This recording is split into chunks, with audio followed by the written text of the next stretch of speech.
Drodzy widzowie, witamy Was w kolejnym odcinku Przygód Przedsiębiorców. Tym razem naszym gościem jest Piotr Michalski, który przyjechał do nas aż z Warszawy.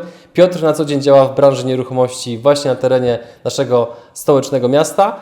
I pamiętajcie o tym, że w trakcie wywiadu, jeżeli uznacie, że materiał wydaje Wam się przydatny, zostawcie łapkę w górę. A jeżeli chcecie, żeby być na bieżąco informowani o tym, że dodajemy nowe materiały, kliknijcie przycisk subskrybuj oraz dzwoneczek obok niego, żeby dostawać powiadomienia. A jeżeli macie jakieś pytania do Piotra, jakieś wątpliwości, bądź chcecie cokolwiek, z czymkolwiek się podzielić, zostawcie proszę komentarz. Tym bardziej, że będzie zagadka w tym materiale, którą będziecie mogli rozwiązać, a osoba, która będzie najbliżej poprawnego wyniku, wygra nagrodę ufundowaną przez Piotra. Przypominam również o tym, że w opisie materiału znajduje się interaktywny spis treści, dzięki któremu bardzo szybko możecie dotrzeć do akurat interesującego Was fragmentu. Oprócz tego zapraszam Was do naszej grupy na Facebooku oraz do śledzenia naszych mediów społecznościowych, m.in. Instagrama, gdzie troszeczkę zza kulis pokazujemy, jak wygląda nasze codzienne funkcjonowanie. A dla tych, którzy nie do końca lubią wersję wideo, jeżeli chodzi o materiały, to jest również opcja podcastów i można nas znaleźć w aplikacji Apple Podcasts oraz Google Podcasts. I nie przedłużając, zaczynamy. Partnerami kanału są 3QQ, inwestycje w dochód pasywny z nieruchomości, Gonito, Twoja droga na Amazon, Pol Rentier, w końcu skuteczne ubezpieczenia oraz pracownia krawiecka Karola Włodarskiego Der Red. Linki do partnerów w opisie materiału. Piotr, czym się zajmujesz na co dzień? Tak w kilku zdaniach. Dzień dobry wszystkim, nazywam się Piotr Michalski i zajmuję się przygotowywaniem inwestycji mieszkaniowych w Warszawie. Razem z moimi partnerami z Trójmiasta i Wrocławia współtworzę grupę 3QQ. No i w ramach niej kupujemy, sprzedajemy nieruchomości, zarządzamy najmem, podnajmujemy. Okej, a czy mógłbyś tak właśnie troszeczkę w szczegółach powiedzieć, jak taka Twoja codzienna praca wygląda? Bo to jakby wiesz, dużo się słyszy o inwestowaniu w nieruchomości, natomiast niewiele osób mówi, z czego ta Wasza praca tak de facto się składa. Właściwie ja aktualnie zajmuję się głównie wyszukiwaniem kolejnych nieruchomości do zakupu oraz relacjami z inwestorami, natomiast jako firma zarządzam też najmem, wykonuję remonty tych mieszkań i zajmuję się też sprzedażą. Jak długo to robisz? Od grudnia 2016 roku. I co było bodźcem, który spowodował, że w ogóle w tę branżę wszedłeś? Mój kolega chciał mnie zatrudnić do robienia zarządzania najmem w jego firmie, ale po tygodniu mnie zwolnił, ponieważ interesowało mnie to, ile on zarabia, a nie jak zarządzać tym najmem, więc po prostu zaczęliśmy współpracować, szybko mnie zwolnił, potem trochę się zastanawiałem jeszcze, czy to zacząć samemu, czy nie, no i zacząłem od podnajmu mieszkań.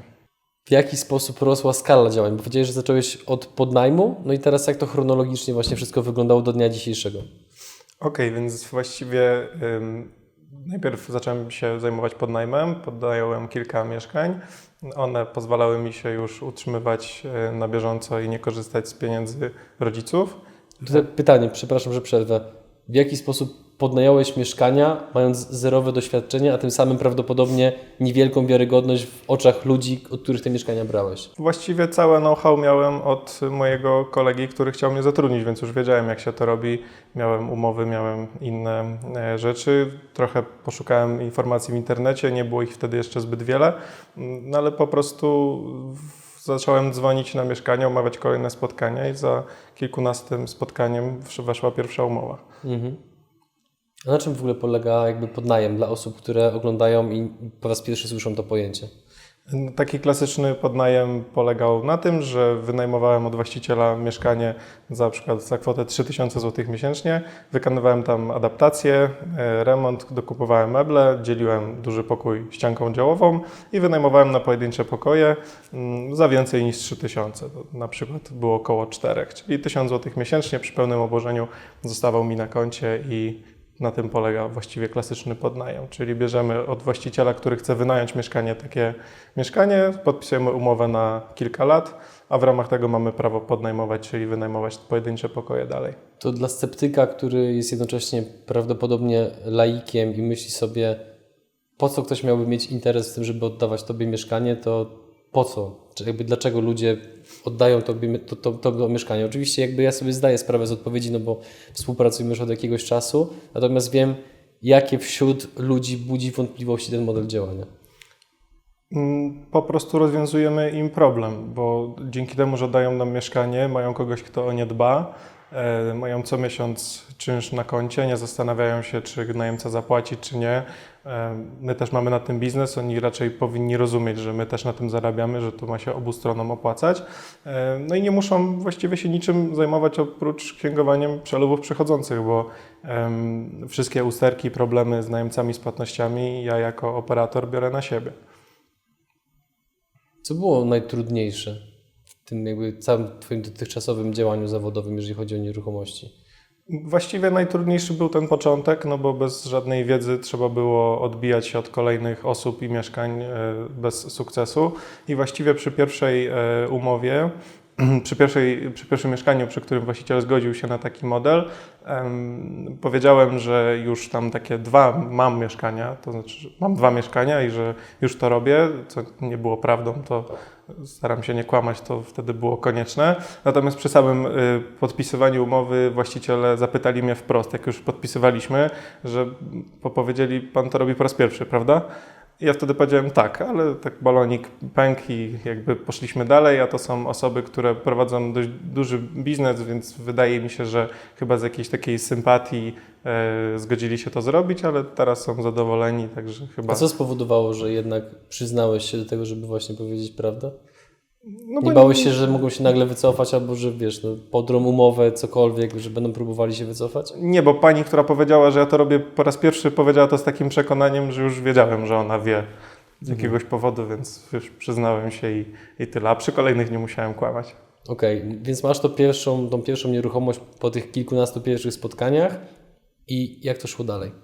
Potem była druga, trzecia i czwarta, mniej więcej co miesiąc i właściwie mógłbym to robić pewnie w nieskończoność, gdyby nie to, że skończyły mi się pieniądze na adaptację i remonty. Nie miałem ich zbyt dużo, to były jakieś tam oszczędności. Na drugie mieszkanie już pożyczyłem od rodziców, a potem nie za bardzo mi ktoś chciał pożyczać, więc szukałem sposobu, co zrobić, żeby móc dokładać te kolejne mieszkania do portfela, jednocześnie nie inwestując środków, których nie miałem.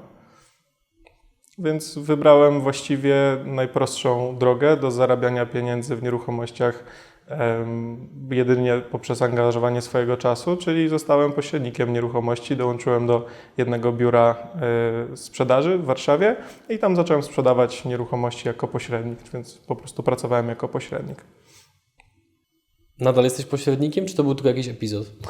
To był epizod, przez kilka miesięcy byłem pośrednikiem, więc podsumowując, miałem już kilka tysięcy miesięcznie z zarządzania tymi mieszkaniami. Zacząłem pracować jako pośrednik, tam sprzedałem kilka nieruchomości.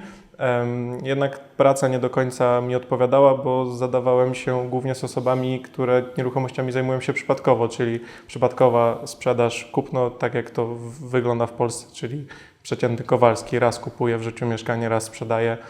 Nie są to klienci inwestycyjni powracający, więc nie pracuje się tak czysto biznesowo, a raczej okazjonalnie.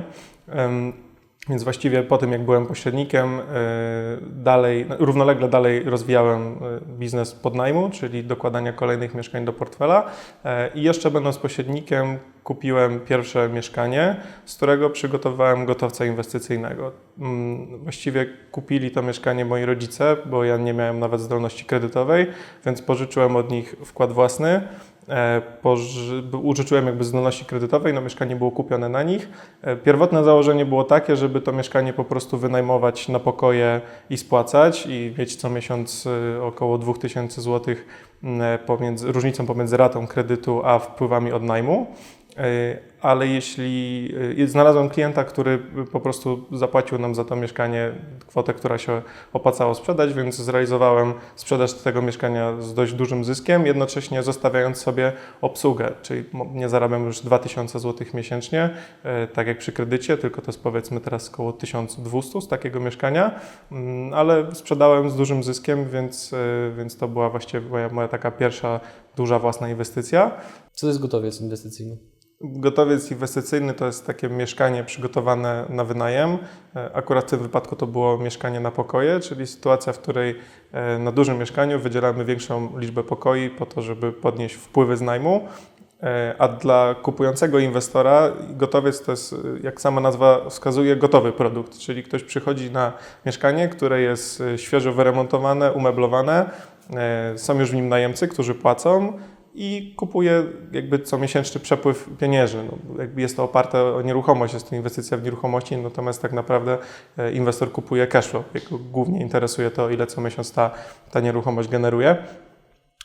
Więc po pierwszym gotowcu pojechałem na kilka spotkań szkoleniowych i różnych wydarzeń networkingowych. Tam udało mi się pozyskać kilku inwestorów, dzięki którym już nie musiałem robić manewru z użyczeniem zdolności od rodziców, tylko po prostu brałem ich gotówkę i za to kupowaliśmy nieruchomości albo na inwestorów, albo na mnie i sprzedawaliśmy dalej.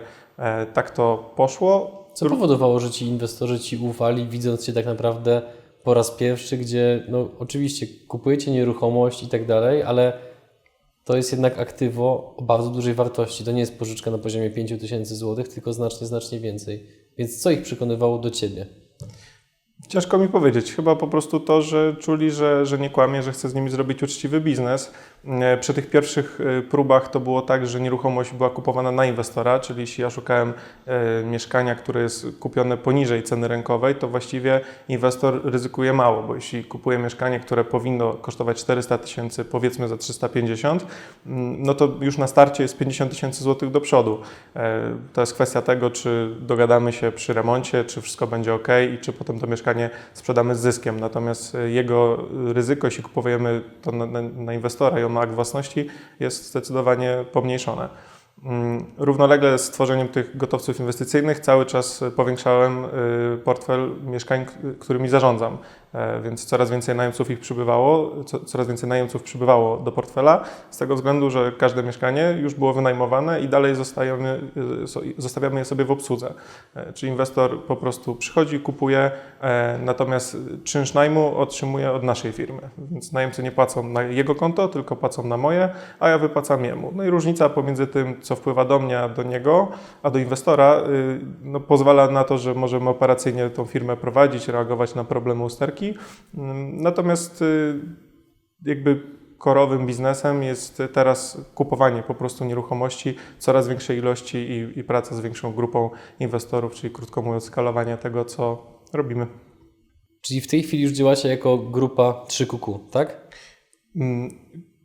Żeby to jak najprościej powiedzieć, biznes, który ja prowadzę w Warszawie, jeśli chodzi o biznes zarządzania, tutaj w kompetencje sobie nie wchodzimy, czyli tak jak Kamil z Wrocławia czy Michał z Trójmiasta prowadzą oddziały w tamtych miastach, każdy sam zarządza najmem, nie wchodzimy sobie tutaj w kompetencje, każdy sam księguje wszystkie umowy, płatności, robi to wszystko, co jest związane z zarządzaniem najmem, więc to są jakby oddzielne działki. Nasza współpraca polega na tym, że po prostu przekazujemy sobie inwestorów, przekazujemy sobie klientów, podchodzimy wspólnie do zakupów grupowych, więc dzięki temu, że jest nas więcej, mamy więcej możliwości finansowych, to jesteśmy w stanie realizować też zakupy w dużych miastach równolegle na większej ilości, co nie byłoby możliwe, gdybym działał sam. Natomiast w Warszawie stricte zarządzaniem najmem i remontami zajmuję się razem ze wspólnikiem Norbertem, i zatrudniamy 3 osoby do tego. Czy jest to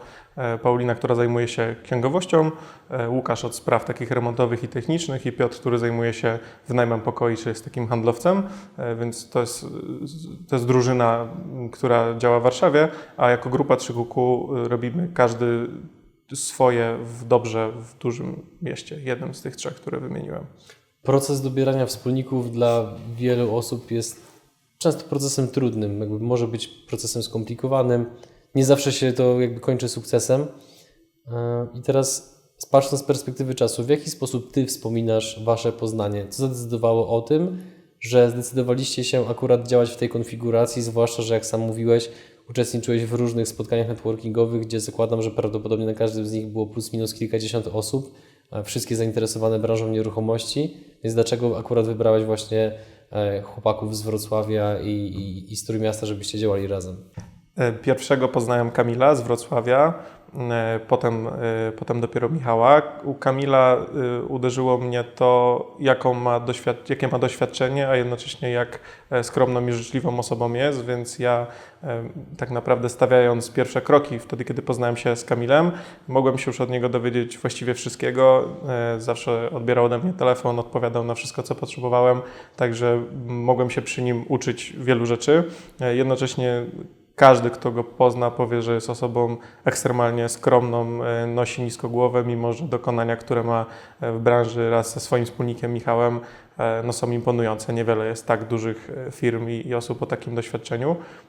Michała poznałem trochę później, też na jednym ze spotkań networkingowych.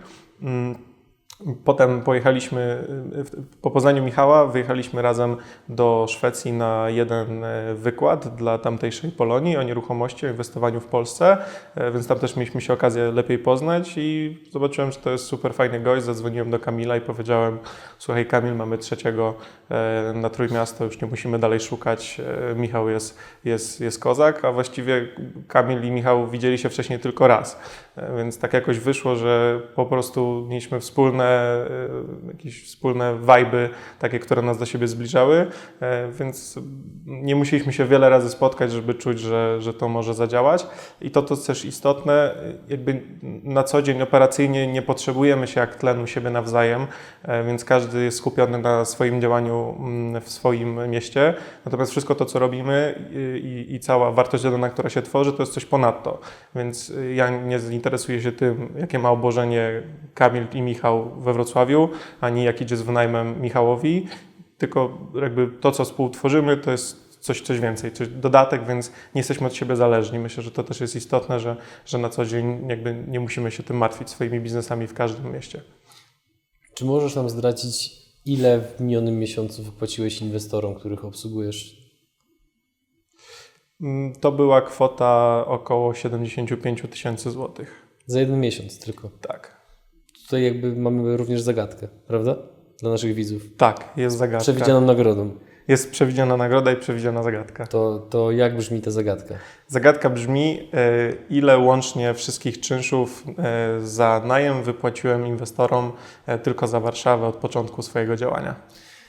Odpowiedzi wpisujcie w komentarzu, a osoba, która będzie najbliżej poprawnej wartości, zostanie o tym poinformowana. Ogłosimy to również w komentarzach, a nagroda powędruje już tutaj z warszawskiego oddziału 3QQ prosto do tej osoby. Natomiast teraz wracając jeszcze już do samego wywiadu, czy inwestorom nie przeszkadzało bądź nie przeszkadza to, ile masz lat? Właściwie bardzo późno się o tym dowiadywali, bo wyglądam dość nieco starzej niż to, ile mam lat, więc tak naprawdę wszelkie takie uśmieszki i różne żarty pojawiają się głównie w kancelarii notarialnej. Tak naprawdę przy pierwszym akcie, który podpisywałem, gdzie ja byłem stroną, pani notariusz właściwie wybuchnęła śmiechem, bo myślała, że jakiś jest błąd w dowodzie. Tak? Zobaczyła 96 rok, wspomniała, że ma syna 2 lata młodszego i wtedy, jakby głównie wtedy inwestorzy się dowiadują dopiero, ile mam lat, no bo wcześniej nie legitymujemy się, jak ze sobą rozmawiamy. Natomiast faktycznie przy aktach notarialnych na spotkaniach, gdzie już wprost pada, jest czytany PESEL, to rzeczywiście jest takie chwile: to przepraszam, to pan, to na pewno. Natomiast na co dzień to mi w ogóle nie przeszkadza, bo po prostu robię swoje i nie zastanawiam się nad tym, czy powinienem mieć 22 czy 28 lat. Nie masz wrażenia, że biorąc pod uwagę Twój wiek, jesteś troszeczkę anomalią wśród swoich rówieśników? Ponieważ pytam dlatego, bo jak sobie sam się cofnę w czasie do momentu, kiedy miałem 22 lata i nawet przypomnę to, co ja robiłem, co robili moi rówieśnicy, to podejrzewam, że w tamtym momencie, gdybym spotkał kogoś takiego jak Ty, który robi to, co Ty, to bym się zastanawiał, kurczę, to jest albo jakiś wałek, albo gość ma jakieś potężne zaplecze finansowe od rodziców, albo jakieś takie kolosalne wsparcie, no bo to jest jednak bardzo rzadkie, żeby ktoś w wieku 22 lat robił transakcje w takiej skali, no bo jednak zakładam, że jakby się pewnie spojrzało na Twoje takie, na całość transakcji, które robisz w skali całego roku, no to idzie w miliony złotych. Faktycznie jest to sporo pieniędzy.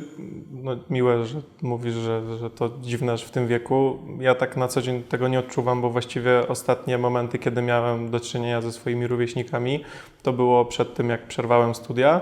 Także do tego czasu jeszcze się spotykałem w ogóle z ludźmi na co dzień, regularnie z mojej grupy wiekowej. Teraz mam oczywiście znajomych jeszcze w swoim wieku, natomiast na co dzień zadaję się i biznes robię wyłącznie z osobami, które są, jak tak ostatnio się zastanowiłem, średnio 10-12 lat starsze, bo większość osób w takiej sile biznesowej wieku, Biznesowej sile wieku. w biznesowej sile wieku ma około 30-35 lat i właściwie ten warunek spełniają wszyscy moi wspólnicy i w Warszawie i jakby chłopaki z 3KUKU, nawet nasz filmowiec, moi pracownicy, wszyscy mają dokładnie między 30 a 35 lat, więc są ode mnie sporo starsi. Na co dzień się nad tym nie zastanawiam, po prostu faktycznie może to jest jakaś anomalia, może powinienem chodzić do szkoły, zdobywać dobre oceny i wykształcenie, żeby potem móc gdzieś pracować w uczciwej i pewnej pracy, ale moja droga potoczyła się inaczej, tak chciałem, żeby było. Wyczuwam teraz ironię, z czego ona wynika? No z tego, że moje podejście do systemu edukacji w Polsce jest raczej, no, nazwijmy neutralne, ale mam słabe doświadczenia. Studiowałem na dwóch uczelniach. Studiowałem na dwóch państwowych uczelniach w Warszawie, nawet równolegle, dzienne kierunki. Mój przyjaciel studiował na innych, moja dziewczyna na jeszcze kolejnej, więc mam jakby zbiór informacji ze wszystkich takich najbardziej znanych uniwersytetów, SGH, UW, Politechnika i WUM. No i wszędzie to wygląda tak samo. Jakby metody, procedury to jest tak bardzo przestarzałe i niepotrzebne. Większość tych studiów można by zrealizować w ciągu roku, a nie w ciągu 5 lat. No może wyjątkiem tutaj są studia medyczne. Nie są to właściwie tak jakby...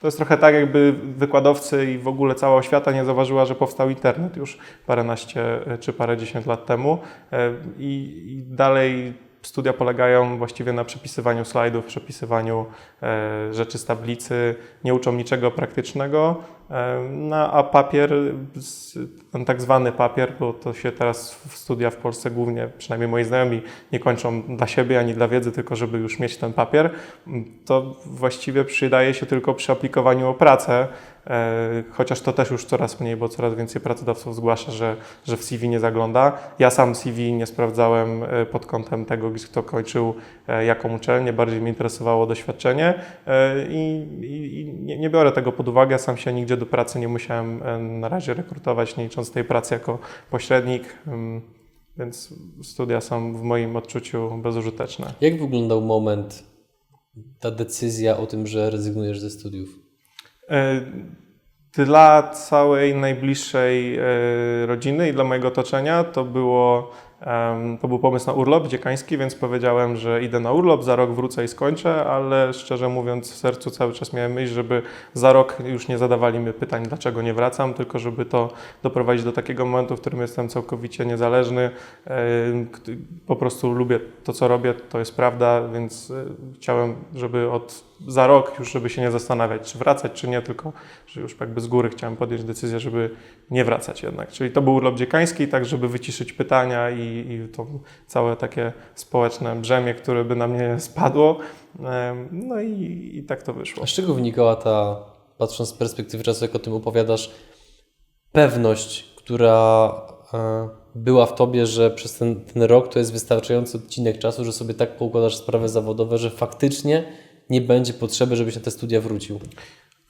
Myślę, że z tego, że zauważyłem, jakby zmierzyłem, co udało się zrobić już równolegle studiując, więc przez pół roku, kiedy jednocześnie i studiowałem, i prowadziłem już działalność gospodarczą, udało się to rozwinąć do takiego stopnia, że wiedziałem, że jeśli teraz będę miał czas tylko na to, przez kolejny rok, to musi się to udać i to po prostu tyle. No nie przyjmowałem innej opcji.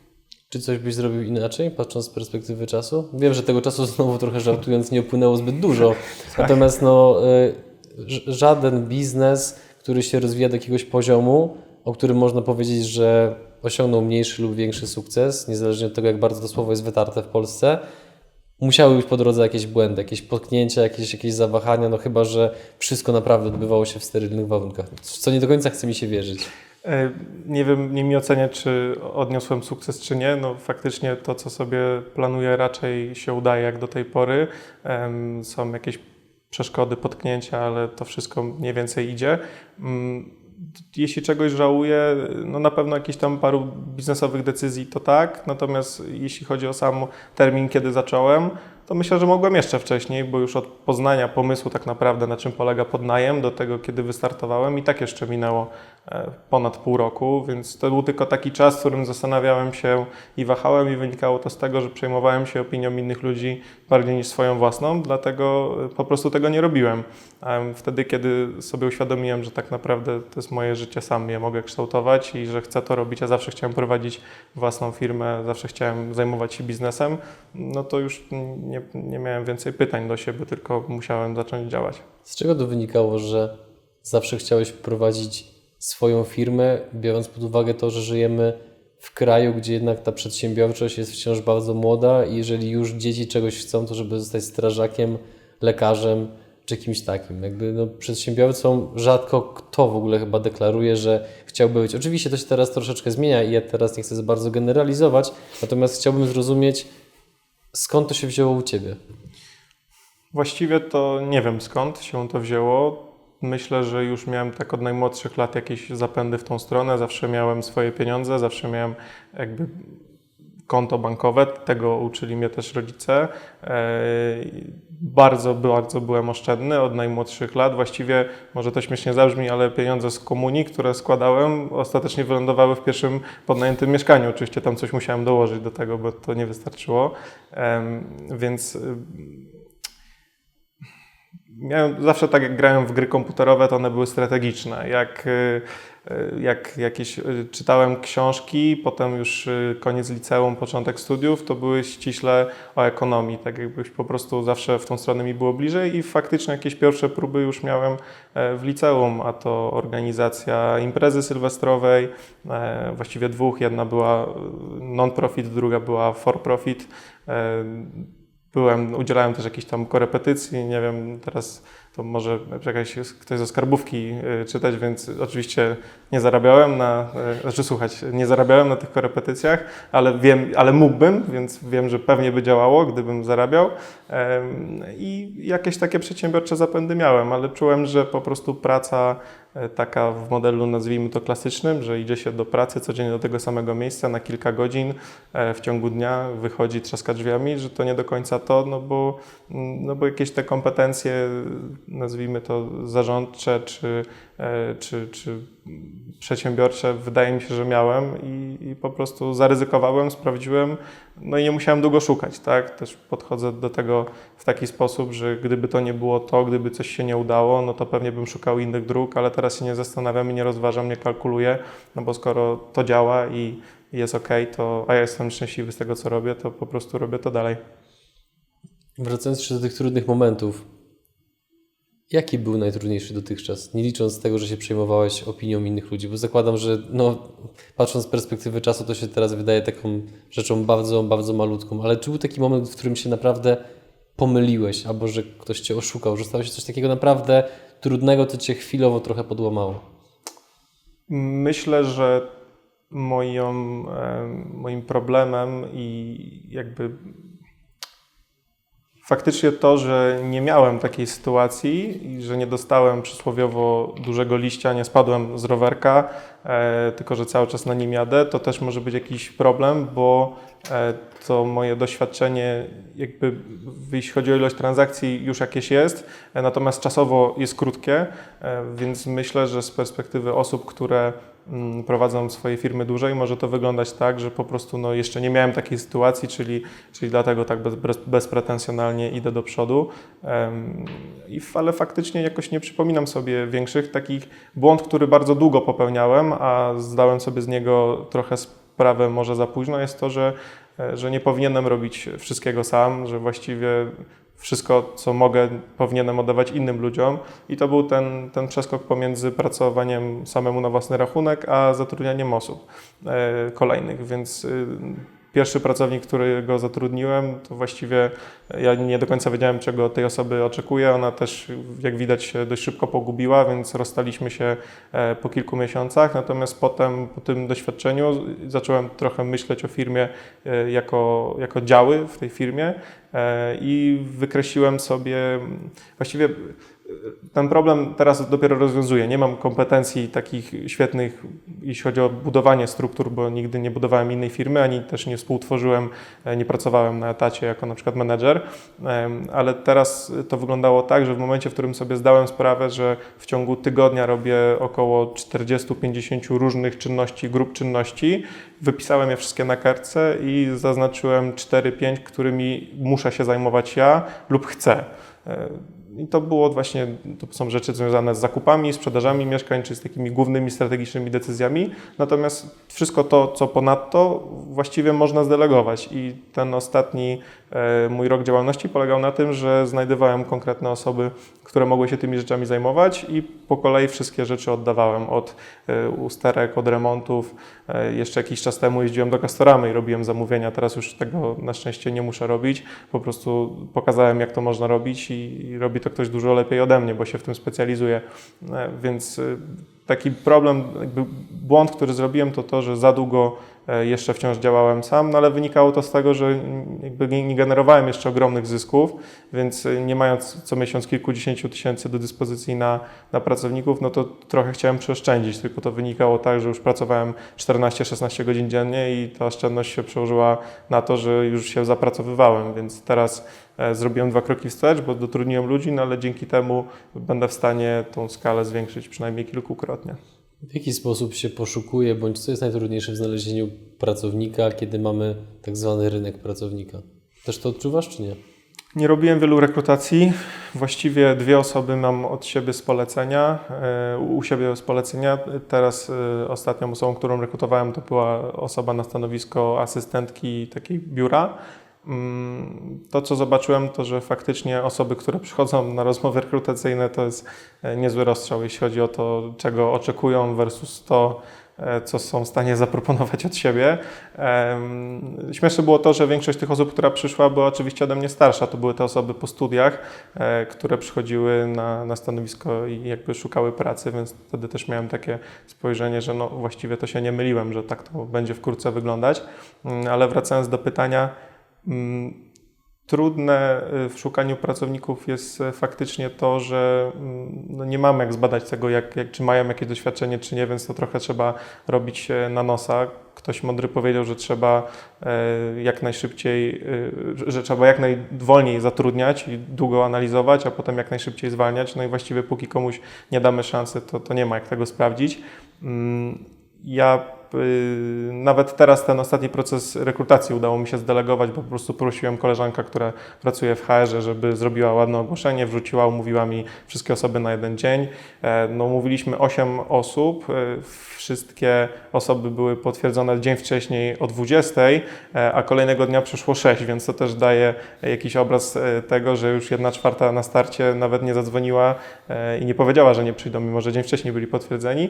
No i z tych 6 osób, powiedzmy, 2 były do rozważenia. Jedną zatrudniłem ja, a drugą przekazałem koledze i on zatrudnił drugą dziewczynę, także kontakt przekazałem, więc to są moje całe doświadczenia związane z zatrudnianiem. Czy ludzie, z którymi rozmawiałeś, to mieli świadomość tego, że rekrutuje ich osoba młodsza od nich? Nie, też nie pokazywałem dowodu, kiedy się spotykaliśmy.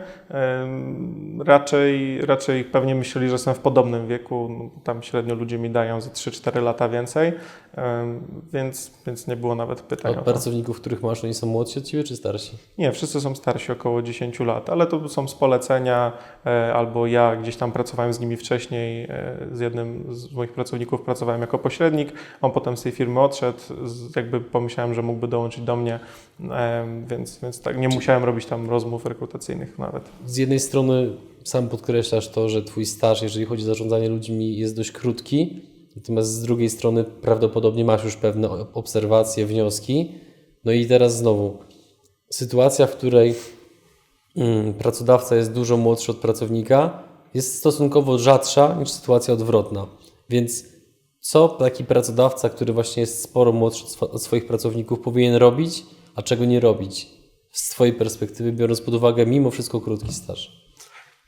Ciężko mi powiedzieć. Myślę, że aktualnie te kompetencje zarządcze to jest to, nad czym powinienem pracować najmocniej i tutaj na przykład w porównaniu do moich wspólników z Wrocławia i z Trójmiasta widzę, że odstaję najmocniej, że ten brak doświadczenia wychodzi najbardziej, czyli mamy narzucone tempo, te wszystkie nasze firmy rosną bardzo szybko, ale cały czas trzeba dbać o takie podstawowe rzeczy i takie, nazwijmy to, czasem wchodzi też mi mikrozarządzanie, że dotykam się wciąż tych tematów, których już dawno nie powinienem.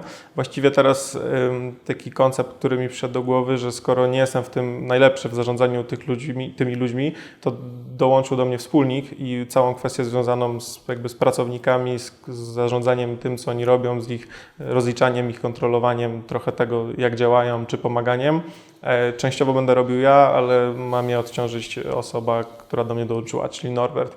Norbert ma doświadczenie 13-letnie w zarządzaniu zasobami ludzkimi, tak to pięknie nazwijmy, jak na uczelni uczyli, więc myślę, że on to zrobi lepiej niż ja. Natomiast no ja jakby chcę nadawać temu kierunek. Myślę, że wciąż będę podejmował lub współpodejmował takie najważniejsze decyzje. Natomiast no nie ukrywam, że jest to faktycznie trudne, jeśli no, po pierwsze te osoby znam, są z polecenia, plus jestem 10 lat młodszy. Faktycznie czasem odczuwam, że to może być jakiś problem. Natomiast Norbert jest starszy od wszystkich pracowników, więc temat jest rozwiązany, bo on już tej różnicy wieku nie ma. Jako prowadzącemu generalnie nie wypada mi opowiadać się po żadnej ze stron, czy rezygnacja ze studiów to jest coś dobrego czy złego. Każdy decyduje za siebie. Natomiast przypuszczając, że ktoś nie jest gotowy na aż tak radykalny krok, bo jednak pod pewnymi względami on jest radykalny, to co byś doradził takim osobom, które są na studiach, które są w pewien sposób frustrowane właśnie tym, w jaki sposób funkcjonuje system, co one powinny robić inaczej, dodatkowo, żeby ten czas na studiach mimo wszystko był, w cudzysłowie, jak najlepiej wykorzystany? Właściwie to jest dość złożona kwestia. Ja nie jestem absolutnie zwolennikiem tego, żeby każda młoda osoba rzucała studia, wręcz przeciwnie. Jeśli ktoś studiuje i lubi to robić i chce studiować, to nie mam dla niego żadnej rady, no bo niech robi to, co robi dalej. Przecież niech każdy decyduje sam.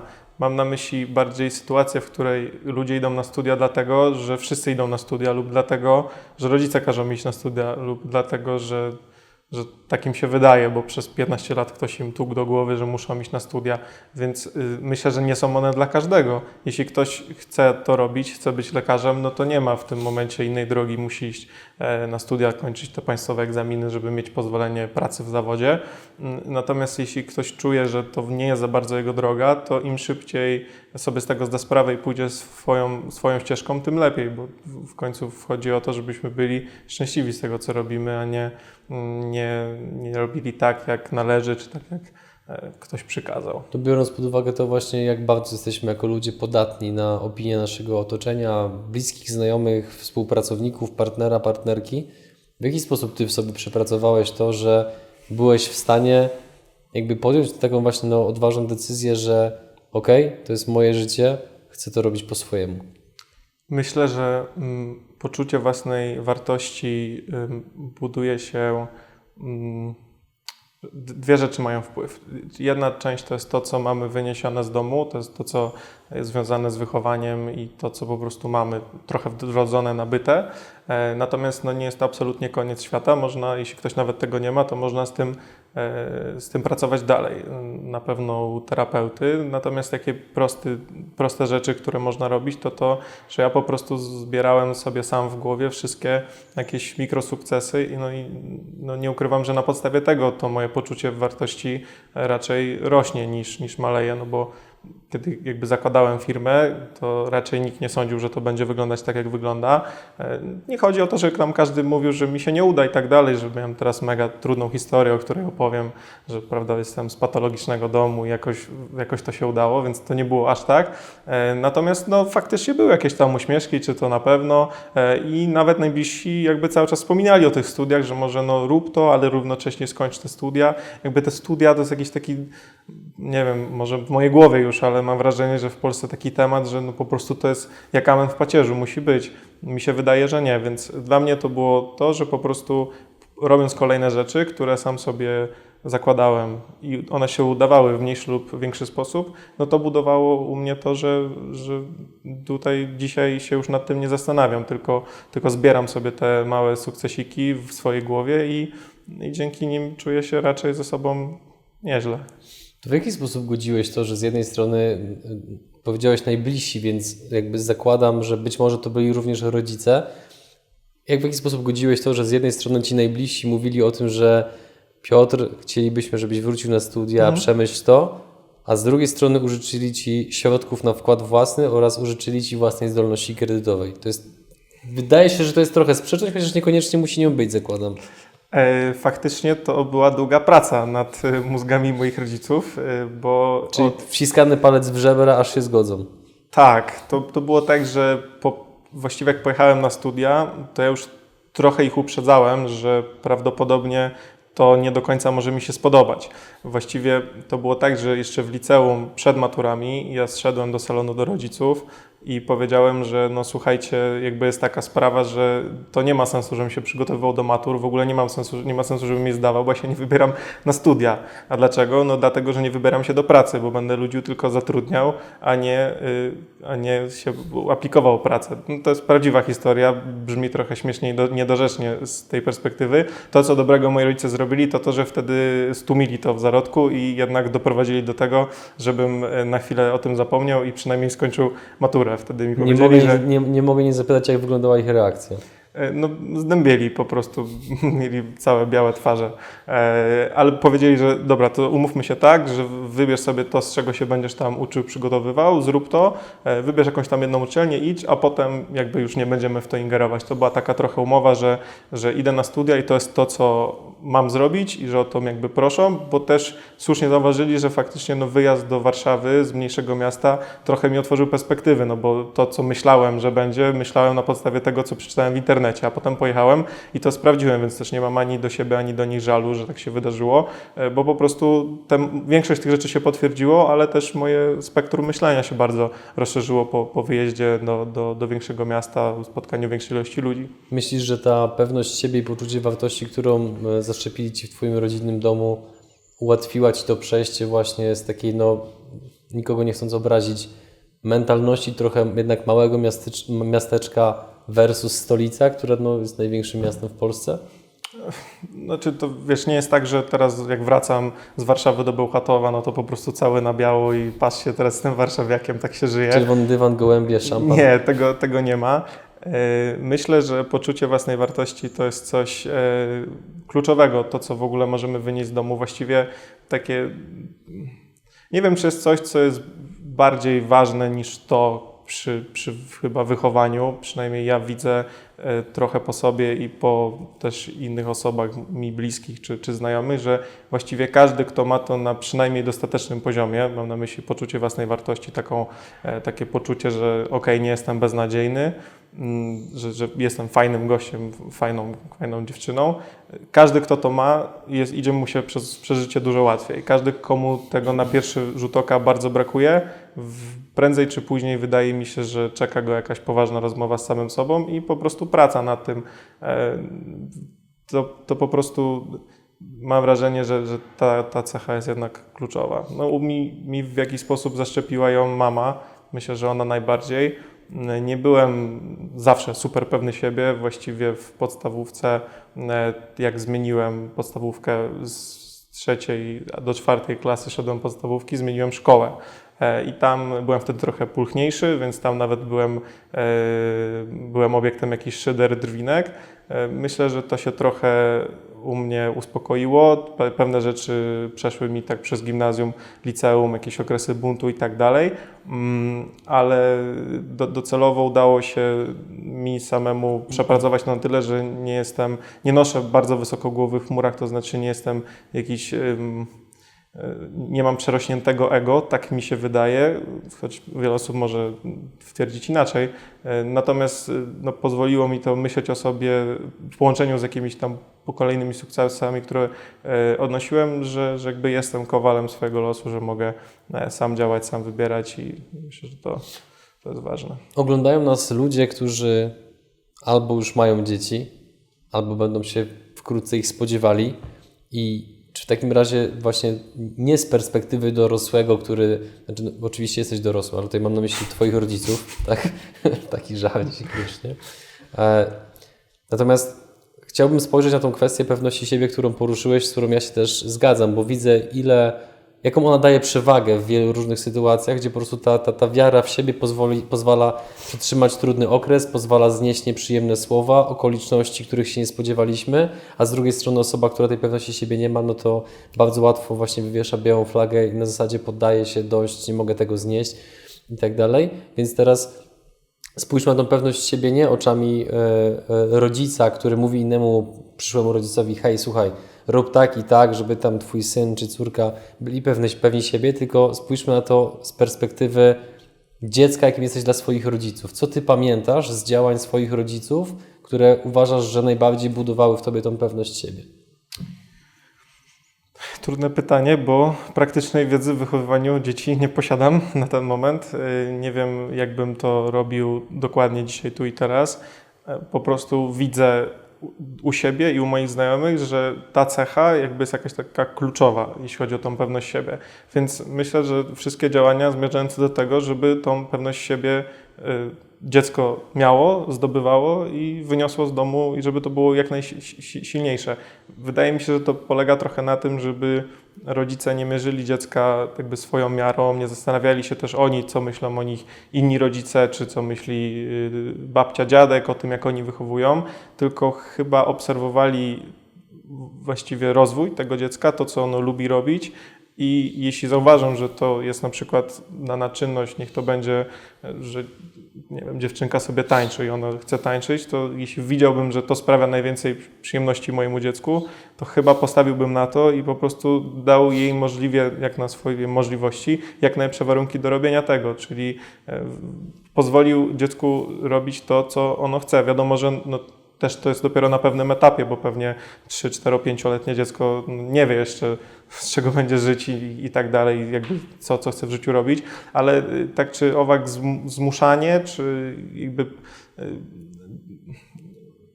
pije do tego, że jeśli rodzice odbierają to w taki sposób, że powinni coś robić, że dziecko powinno chodzić na angielski, powinno chodzić nie wiem, na lekcje śpiewu i tak dalej, a dla dziecka to nie jest nic takiego super, to powinni to zaprzepaścić. Właściwie niech dziecko robi na pewnym etapie, jeśli już widać, że to jest to, że ma do czegoś bakcyla, niech robi to. Wzmacniałbym po prostu te mocne strony. Ale tak jak mówię, nie mam doświadczenia praktycznego, więc nie wiem, jak to zrobię. Po prostu empirycznie zobaczyłem, że to, co u mnie jest lub to, u czego innych nie ma, lub to też u innych jest, to jakby ta cecha, pewność siebie i poczucie własnej wartości. Może bardziej tak, bo pewność siebie czasem jest w Polsce tak dziwnie oceniana. Nie uważam, że to jest negatywna cecha. Pewność siebie to nie znaczy, że ktoś jest, dla mnie to nie znaczy, że ktoś jest taki butny i zadufany, tylko to znaczy, że ktoś wie, co robi, co mówi i wie, że tak chce. Natomiast już to poczucie własnej wartości jest takim trochę może lepszym obrazem. Niestety nie jesteśmy tego w stanie statystycznie sprawdzić, ale mówiąc kolokwialnie, idę o zakład, że patrząc na finanse, które są wciąż tematem tabu w Polsce, chciałbym, żebyśmy przyczyniali się do zmiany tego. Prawdopodobnie zarabiasz ponadprzeciętnie w stosunku do swoich rówieśników. Prawdopodobnie tak. Prawdopodobnie tak. No właśnie. Jeżeli przyjmijmy, że jest to bardzo prawdopodobne, to teraz pojawia się pytanie, czy ta właśnie oszczędność, której jakby wychowywali Cię rodzice, czy ona w pewien sposób uchroniła Cię przed tym, że mówiąc znowu kolokwialnie, nie odbiła Ci sodówka, kiedy pojawiły się te większe pieniądze? No bo jednak nikomu nie ujmując, nie wykonujesz jakiejś nisko płatnej pracy, gdzie ciężko jest potem wydać kilka tysięcy złotych w weekend, tylko wykonujesz jednak pracę, która pozwala Ci na dostęp do bardzo dużych kwot, które jednocześnie różnie działają na różne osoby.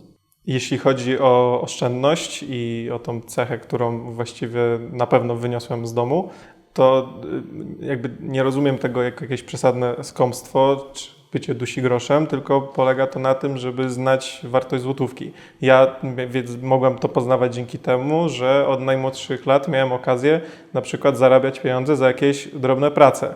I też jeśli chciałem coś sobie kupić, na przykład zabawkę, to też wydawałem pieniądze ze swoich własnych i to było na mega wczesnym etapie. Pamiętam taką sytuację, że byłem z rodzicami na jakimś wyjeździe i podobała mi się taka zabawka z Spidermana, która strzela żetonami, jak się założy. To kosztowało wtedy 79 zł. Na mój budżet, może łącznie kilkuset złotych, które miałem oszczędzone, tam w wieku, nie wiem, 10-12 lat, to było bardzo dużo. I rodzice mi wtedy powiedzieli przed tym sklepem, że oczywiście mogę sobie to kupić, nie ma żadnego problemu, możemy jeszcze spędzić w tym sklepie trochę czasu, ale ze swoich pieniędzy. I ja mówię, tak, to super, nie ma sprawy, to jest jakby zabawka, którą ja chcę mieć, więc sobie ją kupię. I oni wtedy mi powiedzieli, że zastanów się tylko, czy nie będzie tak, że ją kupisz, to się pobawisz 2 razy i odłożysz, już się nie będziesz nią nigdy więcej bawił. Ja powiedziałem, że nie, no ale jakby myślałem tylko krótkoterminowo, żeby tą zabawkę mieć. Faktycznie ją kupiłem i faktycznie bawiłem się nią 2 razy. Potem ją odwróciłem i pamiętam, że później kilka razy na nią spojrzałem i nie widziałem tam zabawki, tylko widziałem te 8 dych przepalone, które już bezpowrotnie straciły na jakąś chwilę zabawy. Więc jakby uczyłem się, rodzice mnie uczyli wprost, powiem, takiej gospodarności i wartości każdej złotówki, bo zarobić nie jest łatwo, wydać dużo bardziej, więc jak to mamy, no to też trochę potem przekłada się to na biznesowe decyzje, bo właściwie prowadzenie biznesu no to jest zarządzanie przychodami i kosztami. Te przychody możemy zwiększać, one są w pewnym momencie na jakimś określonym poziomie, więc musimy pilnować też tych kosztów i ja tak naprawdę na początkowym etapie działalności, kiedy już miałem kilkudziesięciu najemców, zarabiałem ponad 5-cyfrowo miesięcznie, mieszkałem w pokoju z kolegą na pół, czyli płaciłem 350 zł za pokój, zarabiając już ponad dychę. I nie wstydzę się tego i nie uważam, że to jest jakby bycie skąpcem. Uważam, że na tamten okres to było właściwe. Potem już przestałem tak ściśle zwracać uwagę na koszty, na to, czy zapłacę za lunch 15 czy 25 zł. Dzisiaj to już nie ma takiego znaczenia, bardziej że to z kim jestem na tym lunchu. Myślę trochę innymi kategoriami, ale na samym początku, kiedy nie miałem kasy w ogóle, to gdyby nie to, jak byłem wychowany, to myślę, że mogłoby być to trudniejsze. Widzisz, ty wspominasz to, że wydałeś 79 zł na zabawkę, która potem wylądowała na półce, a ja pozostając w tematyce Spidermana pamiętam to, że była zabawka, która właśnie również reagowała na jakiś tam spust, tylko że ona strzelała czymś na zasadzie pajęczyny. Ja tego sobie nie kupiłem, rodzice mi tego nie kupili, do dzisiaj tego żałuję, nie? Okay. Więc widzisz, no jakby to wszystko się może różnie potoczyć, natomiast właśnie jeszcze wracając na chwilę do twojego biznesu, kim są twoi inwestorzy i skąd w ogóle ich bierzesz? Oprócz spotkań networkingowych, o których wspominałeś. Zakładam, że to nie jest jedyne źródło. Pierwsi byli stamtąd, a potem to troszkę się potoczyło dalej, no bo każdy z osób, które nazwijmy to z inwestorów dysponujących majątkiem między kilkaset tysięcy a kilka milionów, ma też często swoich przyjaciół i kolegów, którzy dysponują podobnym majątkiem, więc są to głównie przedsiębiorcy albo specjaliści zarabiający ogromne kwoty co miesiąc i raczej mają też znajomych, którzy prawdopodobnie też tyle zarabiają, więc jakoś pocztą pantoflową się to roznosi, więc rozmawiałem też po drodze z pośrednikami, czasem jakiś pośrednik przyprowadził mi klienta, natomiast pierwsi byli na tych spotkaniach i to był jakby taki milowy krok, bo nagle zobaczyłem, że z rodzicami nie jestem w stanie tego skalować. Poza tym po pierwszym takim procesie też już nie chciałem jakby im tego fundować na zasadzie brania kredytów i tak dalej.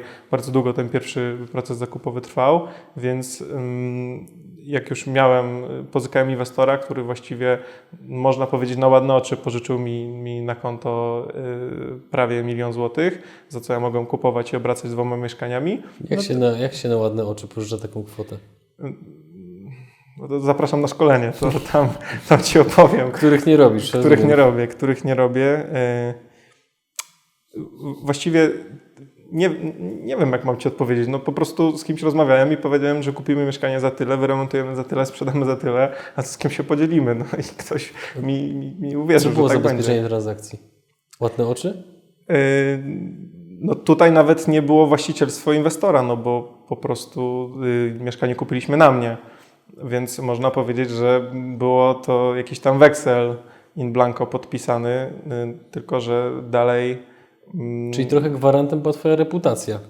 No, właściwie nic nie było gwarantem, no bo ja nic wtedy na siebie nie miałem, więc oprócz tych pieniędzy prawie na samym początku, no to nie miałem już jakiegoś ogromnego majątku, żadnych innych nieruchomości w tamtym momencie, więc ktoś ryzykował sporo, ale po prostu po tych pierwszych transakcjach, gdzie nieruchomości były kupione na tą osobę, zobaczył, że po prostu można mi ufać. Może inaczej, to, żeby też sprostować, to nie było tak, że ja przyszedłem, z kim się poznałem, ktoś mi wyłożył taką kasę, tylko zrobiliśmy parę tematów najpierw w inny sposób, że nieruchomość była kupiona dla tej osoby i zobaczyła, jak to działa, już się trochę znaliśmy i wtedy jakby poszliśmy krok dalej, tak żeby to uprościć, żeby już nie kupować na inwestora, tylko na mnie, bo to było łatwiejsze w organizacji.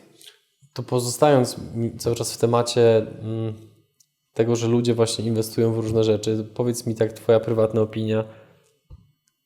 Pomimo tego, że żyjemy w erze informacji, dostępu do wszystkiego, jakim cudem ludzie wciąż nabierają się na piramidy finansowe? No chyba odwołam się tutaj znowu do edukacji. Jeśli uczymy o tym, kiedy była bitwa pod Grunwaldem i co to jest pantofelek i z ilu tam atomów czy czegoś składa się coś tam, whatever, cokolwiek nas uczą, to jest strasznie niepotrzebne. Te wszystkie rzeczy możemy sobie sprawdzić na smartfonie w każdej chwili, którego mamy przy sobie, a zaraz już wszyscy go będą mieli przy sobie. Więc jakby nie ma żadnego sensu przyswajać takiej ilości pustych informacji, a na przykład nauka myślenia finansowego, takich podstawowych decyzji, nie mówię na poziomie, nie wiem, takim jak muszą się znać ekonomiści, czy pewnie pracownicy, czy prezesi banków, nie na takim etapie, ale większość Polaków według badań na przykład nie są w stanie porównać dwóch prostych produktów lokat. Większość Polaków nie potrafi poprawnie wyjaśnić, czym jest inflacja. Większość Polaków ma problemy z takimi podstawowymi finansowymi działaniami, więc krótko mówiąc, jeśli to jeszcze zaciemnimy jakąś obietnicą, jakimś sprawnym marketingiem i programowaniem, no to nie jest łatwo kogoś oszukać, czego przykładem są duże afery w Polsce, takie jak Amber Gold czy FinRoyal. No po prostu to jest łatwe oszukać kogoś, kto jest niewyedukowany i nie ma gdzie tych informacji sprawdzić. Jakie rzeczy powinny według Ciebie z automatu alarmować osobę, której ktoś składa bardzo atrakcyjną propozycję biznesową? No dobrze, najważniejsze jest, żeby jakby, jeśli w coś wchodzimy, tak mi się wydaje, rozumieć tak naprawdę całkowicie na czym to działa, jakby na czym polega cały biznes, cała inwestycja. Nie mam na myśli, że jeśli inwestujemy w akcje Google'a na przykład, to musimy rozumieć dokładnie, na czym oni zarabiają, w którym momencie, ile tam osób pracuje, jakie to są operacje, no ale w gruncie rzeczy wiemy, na czym polega Google, korzystamy z niego.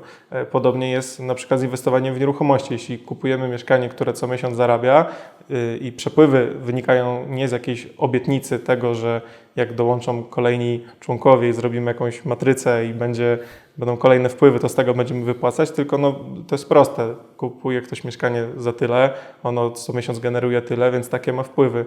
To można sprawdzić, udokumentować fakturami, przepływami, przelewami, więc trzeba chyba rozumieć, w co się te pieniądze kładzie. Jeśli ktoś nam nie jest w stanie wytłumaczyć, na czym polega ten biznes, na czym polega to, że te pieniądze się tworzą, lub na pytanie tak naprawdę na czym firma zarabia, mówi o tym, że trzeba zaprosić kolejne osoby, żeby ta firma zarabiała, to przynajmniej niech się włączy czerwona lampka. Nie mówię, że wszystkie programy jakiegoś tam marketingu wielopoziomowego są do kitu, bo na pewno tak nie jest. Natomiast no, dużo jest takich produktów, które no, nie są sprawdzone i polegają na oszustwie, a nie na wytwarzaniu realnych dóbr czy dostarczaniu realnych usług. A jak byś się odniósł do wątpliwości, które mogą mieć niektórzy inwestorzy, co też widać między innymi po opiniach pojawiających się w sieci, że jest bańka na rynku nieruchomości, że jest wszystko już bardzo wysoko i teraz już jakby ta korekta to jest taka kwestia czasu, gdzie to jest bliżej niż dalej.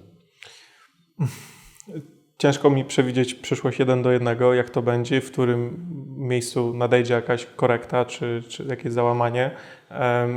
Sam też ten rynek śledzę dopiero od kilku lat, tak regularnie, intensywnie i właściwie w Polsce skupiam się na Warszawie, więc tam jestem w stanie powiedzieć przez ostatnie kilka lat, jakie mieszkanie, w jakich dzielnicach, ile kosztowało, jak to się zmienia. Natomiast jest to perspektywa pewnie zbyt krótka do zauważenia jakichś cykli koniunkturalnych i tak dalej. Dwie istotne informacje, na których ja opieram teraz swoje działania, bo nie przestaję kupować mieszkań i uważam, że to jest cały czas dobry moment, są takie, że ze szczytu ostatniej górki, tam powiedzmy na przełomie 2007-2008 roku, teraz możemy powiedzieć, że ceny na przykład w Warszawie metra kwadratowego są na tym samym poziomie, nominalnie. I faktycznie nominalnie to jest prawda, czyli jeśli wtedy średnio kosztowały 8 tysięcy za metr, no to teraz powiedzmy też. Ale przez ten czas jakby miernik, w czym mierzymy tą wartość metra kwadratowego, czyli fiducjarna złotówka, również się roztopił.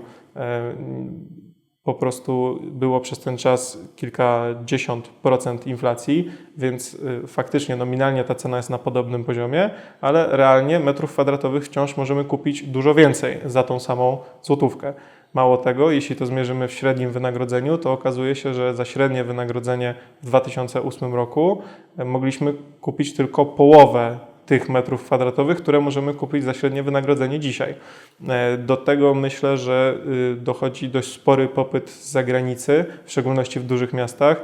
Ludzie wycofują, przynajmniej inwestorzy, którzy kupują ode mnie, wycofują swoje środki na przykład z Berlina, z Francji, z Tel Awiwu i inwestują w Polsce. Pewnie z konkretnych też powodów, dlatego że są bardzo niskie podatki przy inwestowaniu w nieruchomości w Polsce wciąż. I zarabia się stosunkowo na najmie bardzo dużo. Myślę, że taka Warszawa w niczym nie odstaje europejskim dzielnicom i że to, że u nas można kupić metr kwadratowy w przeliczeniu 2000 euro, gdzie w dużych miastach to jest przynajmniej kilkukrotnie więcej, w dużych miastach zachodnich stolic, myślę, że jest też sygnałem na to, że jeszcze jest miejsce do wzrostu. Oczywiście to nie jest porada inwestycyjna i każdy musi sobie zadecydować samemu tak jak chce. Też jakby to, co jest istotne przy kupowaniu mieszkań na najem, czyli właściwie przy nabywaniu tych produktów, które ja współtworzę razem z moim zespołem, jest to, że właściwie wartość nieruchomości w momencie nabycia, no jakaś jest, natomiast to, gdzie ona będzie za rok czy za dwa, nie jest aż tak kluczowe, bo ktoś, kto kupuje nieruchomość, zarabia przede wszystkim co miesiąc na najmie. Fajnie, jeśli ta nieruchomość za 10 lat będzie droższa i myślę, że śmiało można powiedzieć, że za 10 lat kawalerki czy jakiekolwiek mieszkania w Warszawie no nagle nie będą tańsze. Jeśli dzisiaj kawalerka kosztuje 300-350 tysięcy, nie wiem, co musiałoby się stać, żeby za 10 lat ona była tańsza. Może jakieś tam duże gospodarcze kryzysy czy wojny miałyby na to wpływ, natomiast zakładając taki wzrost gospodarczy, jaki mamy w ostatnich latach i ogólną sytuację, wydaje mi się, że nie jest to możliwe. Ale nawet gdyby ta wartość była na podobnym poziomie czy niezmienionym, to inwestor cały czas zarabia na najmie i to się liczy też do całej inwestycji. Jeśli ktoś co miesiąc ma przypływ, no to trzeba by sumować ewentualnie z tym wzrostem wartości. Więc głównie zmierzam do tego, że to, ile w danym momencie ta nieruchomość jest warta, po pierwsze ciężko jest sprawdzić, no bo trzeba by ją sprzedać, żeby faktycznie wiedzieć, ile transakcyjnie ona jest warta. Natomiast to nie ma aż takiego znaczenia w danej chwili. Z jakich powodów inwestorzy kupują takie nieruchomości, które na przykład właśnie Wy oferujecie? Myślę, że w dobie bardzo niskich lub zerowych stóp procentowych i tego, że na banki nie ma co liczyć, a zarabia się na lokatach i kontach oszczędnościowych mało i coraz mniej. Oraz dodając sytuację na przykład z Cypru sprzed kilku lat, gdzie po prostu banki zarekwirowały obywatelom część pieniędzy, żeby ratować cały system, no to zaufanie trochę spada. Jeśli przyjrzymy się alternatywom, no i odsiejemy wszystkie Finroyale, Amber Goldy i inne temu typu wybryki natury, to okazuje się, że dla przeciętnego Kowalskiego ciężko znaleźć coś, co jest proste w zrozumieniu, proste w obsłudze i dostępne od zaraz.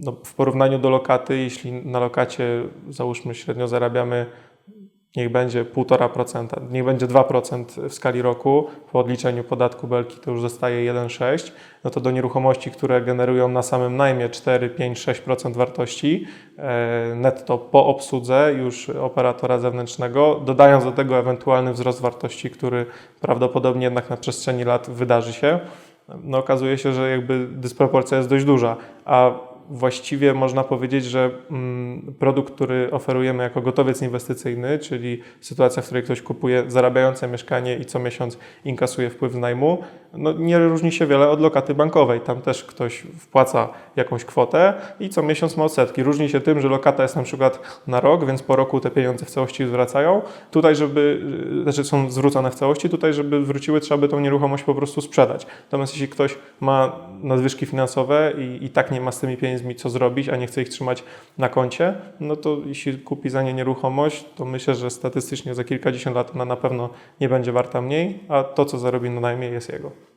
To zbliżając się do końca wywiadu, bo wiadomo, że w internecie nic nie ginie, to zróbmy pewną predykcję. Gdzie będziesz za 5 lat? Wrócisz do tego materiału po jakimś czasie i zobaczysz, czy się sprawdziło, czy nie doszacowałeś, czy może przeszacowałeś. Jeśli ktoś spodziewa się odpowiedzi w stylu na Wyspach, na Bahamach i że będzie super, będę latał prywatnym odrzutowcem i miał wysokiej klasy samochód, to myślę, że to tak właśnie nie będzie wyglądać. Ja spodziewam się, że będę dalej prowadził biznes, bo na razie mi się to nie znudziło, nie robię tego dużo, a jest to jedna z rzeczy, którą lubię robić najbardziej, więc tak naprawdę ja w jakiś sposób tym żyję. Gdybym miał tego nie robić, to byłby dla mnie duży problem. Oczywiście ważny jest jakiś tam balans i odpoczywanie, ale robienie biznesu i rozwijanie tego to jest moje hobby, to jest moja pasja. Tego nie do końca traktuję jak pracę. Więc myślę, że będę to dalej robił. Ciężko mi powiedzieć 1 do 1, gdzie będę za 5 lat. Właściwie gdybym miał określić nawet taki horyzont 2-letni, to miałbym problem. Myślę, że zespół w Warszawie będzie dużo większy. Myślę, że jeśli wszystko dobrze pójdzie, to cała grupa 3KUKU również będzie w innych miastach, nie tylko we Wrocławiu, Trójmieście i Warszawie. No i myślę, że po prostu skala naszych działań urośnie do dużo większych rozmiarów. Będziemy kupować nie mieszkania, nie pakiety mieszkań, tylko całe bloki lub budynki. No i tego bym sobie życzył i sobie i swoim wspólnikom, a to tak czysto biznesowo, bo jeśli chodzi o jakieś sprawy prywatne, to zostawię dla siebie, a jeśli chodzi o jakby mnie w tym wszystkim, no to chciałbym podejmować decyzje takie naprawdę istotne, żeby wszystko fajnie działało, żeby była dobra kultura pracy, żeby każdy czuł się doceniony i żeby każdy wiedział, że to, co robi, jest istotne dla całości. Więc myślę, że do tego jest jeszcze potrzebnych kilka dobrych decyzji odnośnie tego, z kim działam i z kim pracuję. Jeśli one się udadzą, to myślę, że to jest istotne, to jest najbardziej istotne, z kim to wszystko robimy, bo samemu byłoby nudno, a poza tym by się nie dało. To ja Ci w takim razie życzę, że jeżeli spotka Cię sodówka, to żeby ona trwała jak najkrócej i żeby zostawiła jak najmniejsze zniszczenia. Natomiast myślę, że masz na tyle życzliwe otoczenie wokół siebie, że nawet jeżeli coś by się stało, to zwrócą mi uwagę na momencie pewno. Założą Ci lejce i tam po prostu pociągną hola, jakby biegniesz tak w kierunku klifu, więc lepiej zawróć. A tymczasem dziękuję Ci za poświęcony czas, za bardzo szczerą rozmowę i trzymam kciuki, żeby te wszystkie rzeczy, które tutaj właśnie przewidujesz, że się staną, żeby się po prostu zmaterializowały. No, bardzo Ci dziękuję. I dziękuję również wszystkim oglądającym. Zachęcam do komentowania i subskrybowania kanału Przygody Przedsiębiorców.